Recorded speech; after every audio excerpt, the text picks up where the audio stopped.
Alright, here's a project I'm into. I wasn't real thrilled about the project. Matter of fact, I told the customer I really wasn't interested, and they sort of didn't beg me, but they pleaded with me a little bit to do it. This guy's mother, she's older, they had a well put in, and he wanted a real nice wishing well. So this one that I agreed to do is basically got like a log cabin construction. You can see this is the inside of a panel, and the actual joinery on this for the log cabin technique is what they call butt and pass. There may be a few other terms for it, but that's what I know it as. And so anyway, I didn't want to build 11 boxes and then stack them up. So I wanted to build them in walls and put the walls together. And these look like 2x4s. They are pretty close to 2x4s. But the problem is, in order to make all of this joinery work out correctly, a 2x4 would have to be straight lined, and I mean dead straight, and then the thickness is all consistent. And I started looking at my 2x4s, and these are mill run, done on a sawmill. I decided to go with 2x8s. It gave me more options to really get them good and straight. So I brought in the 2x8s, straight lined one side, then went ahead and cut 2x4s at about 3.5 inches. And then I had some really straight 2x4s. After that, and I used some fairly premium 2x8s that I had out there in the sawmill shed.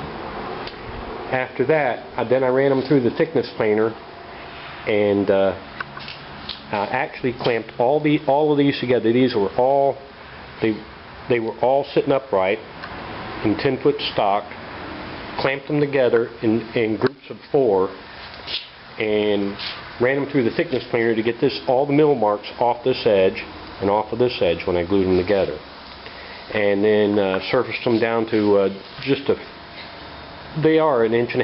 They were marginally over, but they're 1.5 inches thick. So you see they glued up real good. No running on the joiner over there. Just straight line one side, run them through the table saw, get my dimensions, and then group them together and ran them through the thickness planer.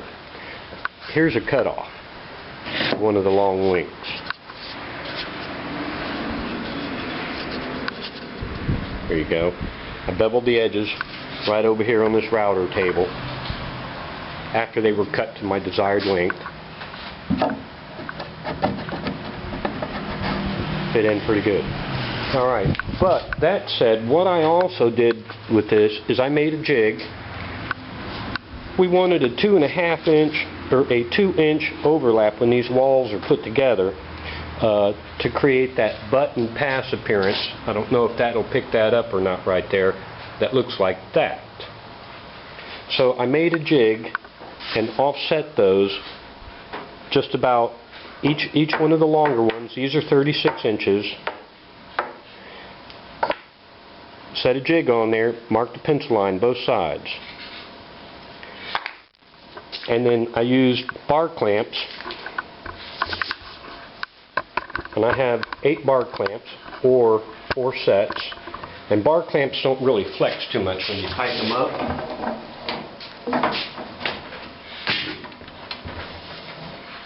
So when you clamp them together, you got pretty flat panels. Whereas pipe clamps will bow up pretty good. And with pipe clamps, you have to have a clamp on the other side. That said, here's a look at the bar clamps right there. We don't want this to get boring or anything like that, but this is a bar clamp. These actually can even be bolted if you're doing a lot of consistent work. These have got screw holes on a flange and can be bolted down to a bench. And a bunch of bar clamps hang in there, but or pipe clamps, but the bar clamps are right in the extreme corner right there behind the drill press. But that said, let's see if I can't... Oh, one other thing too. Notice that these are opposites. We've got the long tail at the bottom and the long tail at the top. There's 11 pieces here glued up. And then on the other opposite program, we've got the short butt piece at the bottom and the short butt piece at the top, so that we achieve that button pass technique. Alright, let me set you down here. And let me see if I can put it together.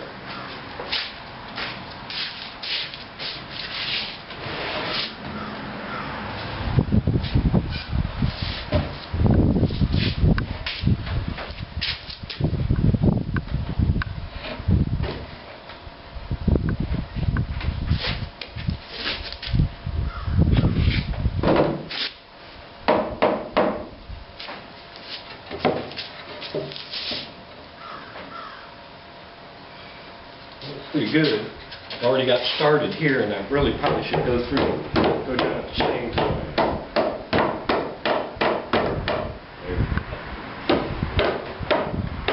That's right there.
All right.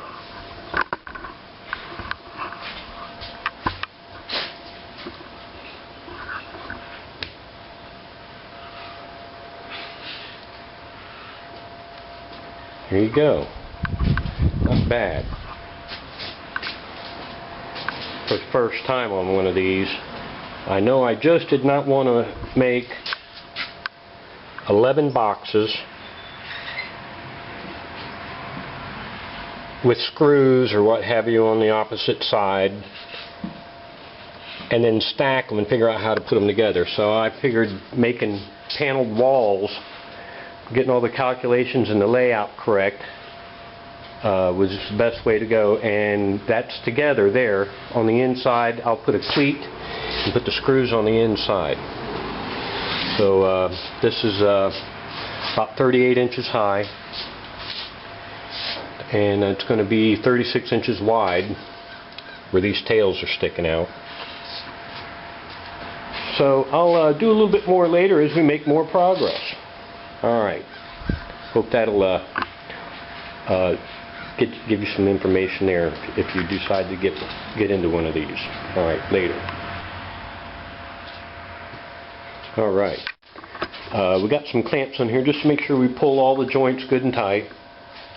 And I've got a diagonal clamp to pull it square, and what I've done is I've taken a stud, a 2x4, and surfaced one face of it, straight lined it, and then ripped some 1¼ by 1¼ stock and drilled holes in it. But what I did was I went ahead and took this and I just laid it down where it belongs, Actually, it's not where it belongs, but just laid it on here and used the 2x4 studs as a reference and just put a pencil mark and then drilled and then just offset. That way I know that I'm going to nail each stud, or let me rephrase that, screw each stud. So that's what we're going to do. We've produced 4 of them, and we're going to apply glue to the 2 sides, 2 inside corners, and attach them that way, and that'll pretty much bond that corner there. And we're going to do this that corner and then 3 more after that one. So there you go. Alright, there you can see the corner cleat glued and screwed in. So what I'm going to do is I'm going to flip it over, and hopefully I can get the next, that panel there, I believe will be the next one to go in, down here at this end. And since I'm going to flip it out here on the bench, and this 2-inch right here will be holding it up 2 inches, so I pulled out of my rack a piece of 8/4 walnut to support the other end, so that it's flat and level on the bench. So I'm going to prop you back up right here, and we'll see if we get as lucky at putting that one in as we did the first one.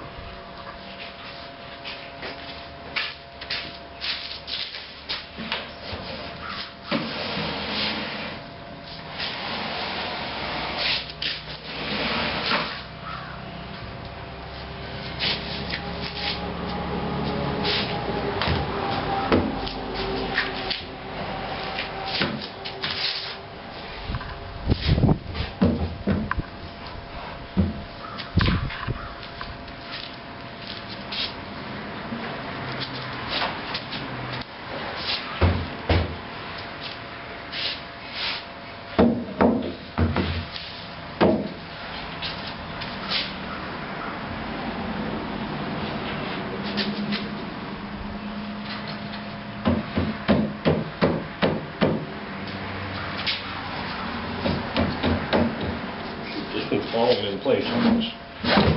Love that.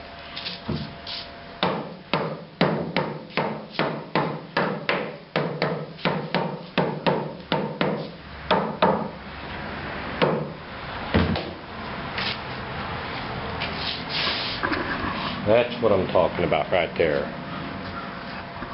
And there you can see it kind of just interlocks on the inside, almost like a gigantic finger joint.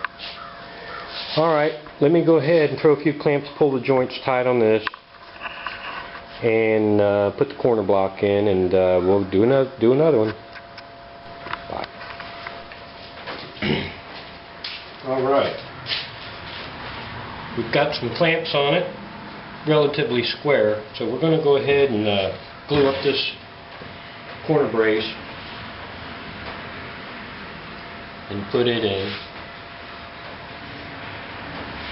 Nothing scientific here, just to keep the glue from flowing off of it, running off. I'm just going to kind of just give it a little finger wipe, just flatten it out a little bit.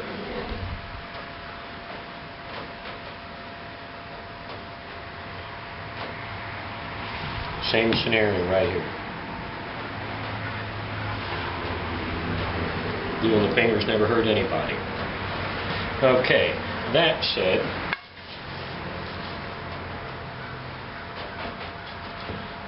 that gets put in like so. Put a few screws in there.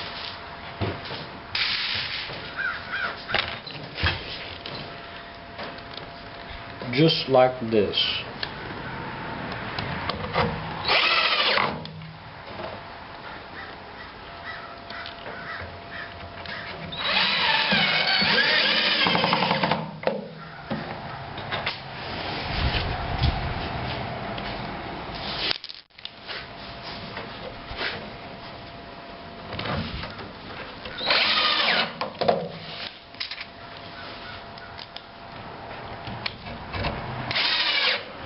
just like that.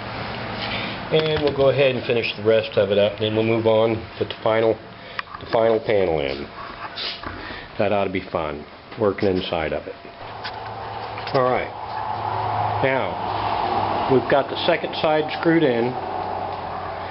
Tried to hold things square, but because of the torque of the screws and just the nature of it, it's a little bit closer at the top than it is at the bottom.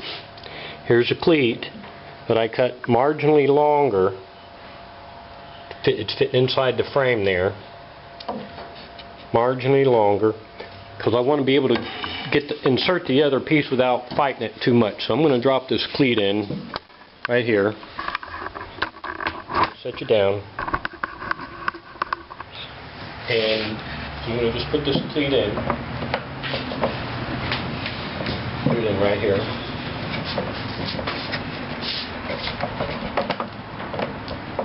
There we go. Just to spread it, so that I'm not fighting with it too much when it comes time to install the other piece. Okay, now, just to make sure that things go well, I'm going to cut just a marginal little bevel on these tail pieces right here with my chisel to give them a head start as the other pieces come into it. That a bevel will help kind of guide it in, just like that.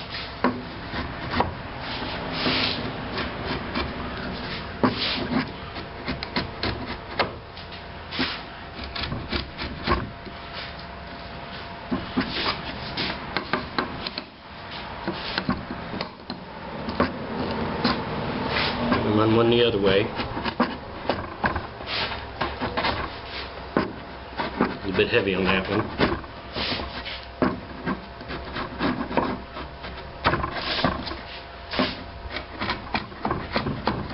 Nice to have a sharp chisel. Had a friend, had a real nice machine, knows how to get them sharp for me. Of course, I know how to get it sharp too. But I got a bunch of chisels over there, so if one doesn't do the job, I just go grab a different one. So there you go. Let's see, how's this one? Need to do this one a little bit right here. Alright, that'll give it a head start. I'm going to put it in. I'm going to flip this around and do the other side, and we'll be back at it.